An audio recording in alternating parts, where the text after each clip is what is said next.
तुम्ही पाहत आहात MCN न्यूज मराठी। बुलढाणा जिल्ह्यातील मेहकर तालुक्यातील जानेफळ येथे सुप्रसिद्ध व्याख्यानकार प्राध्यापक वसंत हंकारे यांच्या व्याख्यानाचे आयोजन करण्यात आले होते। आई वडील आपल्यासाठी रक्ताचं पाणी करतात। त्यांच्या आयुष्यातील प्रत्येक क्षण आपल्या मुलांच्या सुखासाठी झिजलेला असतो तो बाप असतो। आपल्या वागण्यामुळे जर आई वडिलांना मान खाली घालावी लागत असेल तर आपले जीवन जगणेच व्यर्थ आहे, असे परखड आणि हृदयस्पर्शी विचार महाराष्ट्रातील प्रसिद्ध वक्ते प्राध्यापक डॉक्टर वसंत हंकारे यांनी या प्रसंगी मांडले। मोहन धोटे यांच्या सहकार्याने सरस्वती परिवार जानेफळ यांच्या वतीने स्वर्गीय तोंडे गुरुजी यांच्या स्मृतिप्रित्यर्थ या व्याख्यानाचे आयोजन करण्यात आले होते। यावेळी त्यांनी आईवडिलांच्या त्यागाची अनेक उदाहरणे देत श्रोत्यांच्या मनाचा ठाव घेतला। या कार्यक्रमाच्या अध्यक्षस्थानी संस्थेच्या अध्यक्षा श्रीमती विजयाताई शरदप्पा मिटकरी होत्या, तर प्रमुख अतिथी म्हणून शामभाऊ उमाळकर, उपशिक्षणाधिकारी परमेश्वर क्षीरसागर, सरपंच रुपालीताई वडणकर हे होते।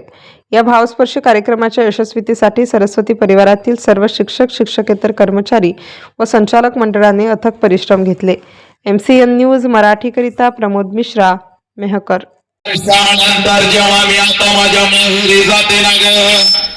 घर